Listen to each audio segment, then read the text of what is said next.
面对琵琶主演的钢铁侠女安娜，小布扮演的狗皇帝挥一挥手，立即招来了后宫佳丽，企图施展大色诱术。琵琶吞完口水后，说话底气十足，恶势力的诡计休想动摇他的正义之心。一场惊天地泣鬼神的大战拉开帷幕。由于经费所限，此处省略500回合，舞台被砸了个稀巴烂。琵琶干掉狗皇帝，在后宫佳丽的簇拥下，宣扬正义必胜，完结撒花。洛妈期待着人们的嘘声和臭鸡蛋，不料现场忽然响起了热烈的掌声。琵琶临场发挥搞出的大乱斗，没想到还挺对大众的胃口。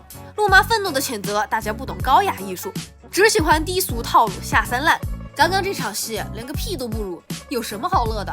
琵琶这时非常应景的放了个大响屁，现场再次响起了哄堂大笑。洛妈终于明白什么叫对牛弹琴。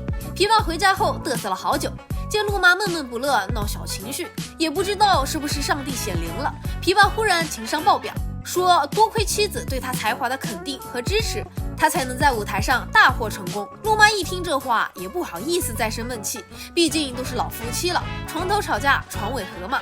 在又一个慵懒平静的下午，皮特正和家人们看电视，克里斯忽然拿着一张票跑回来，说某公司搞活动，他们家抽中了大奖，奖品是一艘船。皮特大喜过望，立即跑到街上，故意提高嗓门说：“我是这条街上第一个有船的人了。”话音刚落，邻居们纷纷表示巧了，他们也中了一艘船。退休警察乐得当街表演起了旋转轮椅。皮特和妻子赶到活动公司，经理表示他们可以选择一艘船，或者一个充满了各种可能的盲盒。洛妈不屑地哼了一声，说这种坑人套路只有白痴才会上当，他们现在就要船。皮特把妻子的话当成耳边风，认为盲盒里的东西说不定价值比船更大，他决定赌一把玄学。结果皮特如愿获得了10张爆米花电影票。他安慰妻子说，没人能抵挡得了盲盒的诱惑。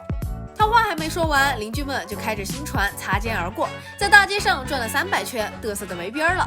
邻居们不停地拿这事儿嘲笑皮特，这让他很没面子。皮特心情一不爽就喝多了，他朝台上的主持人扔酒瓶子，怼别人不会讲笑话。主持人说：“你这么牛，那你来呀。”皮特等的就是这句话，他晃晃悠悠上了舞台，讲了一个老掉牙的笑话。观众们嘘声一片，皮特见状恼羞成怒，开始大骂观众。没想到观众就爱听这优美的祖安话。有了这一次经历，皮特开始认为骂人就是讲笑话，于是在家里逮着妻子乱骂，饺子也有样学样。洛妈不堪受辱，回怼过去，眨眼间全家都变成了祖安人。皮特在公司靠着说脏话乱骂人，成为了同事们取乐的小丑。他随口向一名女同事开黄腔，对方转头就起诉他性骚扰。一名女律师来到公司寄律师函，皮特管不住舌头，说了一番会令女权沸腾的话，触发了女律师的血怒被动。上司怕事情闹大对公司影响不好，便拿炒鱿鱼来威胁皮特，让他去参加消灭大男子主义课。女律师承诺，只要皮特完成课程，他就不会起诉。老板淫威在上，皮特只能任凭处置。来上课的共犯还真不少，女律师让大家当堂读自我忏悔，来矫正歧视女性的思想。皮特一副死不悔改的样子，上台就袭了女律师的胸。女律师一怒之下跟皮特杠上了，发誓一定要教好他。他又带皮特去参加为期1周的女子进修。皮特回家收拾好行李，向家人们告别，埋怨说自己受到了不公平的对待。小布忍不住吐槽说：“得了吧你，摸着良心想想自己平时是怎么对待女性的。”皮特顺着小布的话一想，就想起了自己拿女人当垫脚布的事，心里顿时咯噔一声，说原来自己还真是罪孽深重。女子进修活动类似夏令营，导游带着一大帮缺乏自信的女人，当然还塞了一只皮特。他们在林中小屋里住下，围成一个圈，互相大吐赞美之词来进行心理暗示。导游说，咱们女人多厉害呀，连生孩子的痛苦都能忍受。他这里也没接着踩一句男人，看来还真是客观公平的女权主义者。皮特忍不住跳出来当反面教材，说生个孩子能有多痛，给你来张创可贴。旁边的女人告诉他，生孩子的痛苦就好比将你的头从脚劈成了2半。又问他没见过自己老婆生孩子吗？皮特一下子就想起了路易斯怀孕时，他整天躺在床上看电视，还真没多注意妻子。罪过呀，罪过！导游又带着大家在野外围成一个圈，用拍拍肩膀、握握小手的身体接触来安慰彼此孤独寂寞冷的心。皮特一听对方是受了老公的冷落，立即出言指教，让他们先深情拥抱，再轻轻抚摸后背。感受彼此的呼吸和心跳。导游忽然察觉到不对劲，皮特这是在教他们调情呢。也不知道导游有何神通，1周之后，皮特居然真的被开发出了内心深处女性的一面。他对妻子又是亲吻又是甜言蜜语，对孩子们关爱有加，走路都要扭大翘臀，孩子们如同做噩梦一般。他们的老爸变成了女人。皮特和路易斯的夫妻生活增进了不少，两人大半夜还在被窝里倾吐绵绵情话。小布睡在床角，听到这些肉麻的，浑身起鸡皮疙瘩。他转身霸占了饺子的卧室，拿枕头把脑袋一捂，整个世界终于清静了。第二天一大清早，皮特就开始泡澡，便拨通了哥们的电话，想煲电话粥。男人之间打电话的方式是这样的：喂，有啥事儿？是我，邵浩。女人之间打电话的方式是这样的：美丽呀，我看了你的朋友圈，你的新指甲在哪儿做的呀？我听说某个牌子的香水打折了。皮特现在对饺子也特有爱了，望着这混世小魔王安静的睡容，一时按耐不住满心的母性，竟宽衣解带给他喂奶。饺子在睡梦中本能的开始吮吸，吸了半天没吸出个名堂。他睁开眼睛，终于明白了摆在眼前的残酷而恐怖的真相。恶心的真相一头撞死在豆腐上。皮特还跟妻子抢梳妆台，头发一弄就是2小时。为了应对不存在的月经，他还抢棉棒和红糖水，甚至考虑万一怀孕了如何堕胎。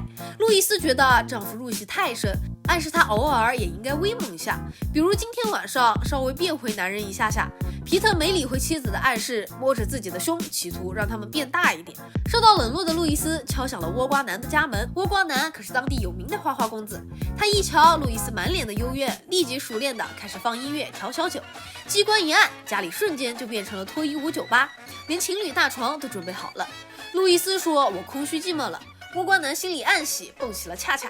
路易斯又说皮特变成了女人，希望有灵帮他把皮特变回来。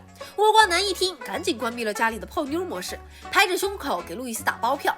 狐朋狗友们将皮特带去参加男权演讲大会，主持人在台上大喊：“男人们应该团结友爱，男人为社会和家庭付出了很多。”皮特听完勃然大怒，他一个箭步冲上演讲台，抢过话筒，怒视台下的男人们，说他们肮脏、粗鲁又暴力，是造成世界充满犯罪的原因。此话一出，皮特直接被成千上万的男同胞追了8条街，摁在地上暴打。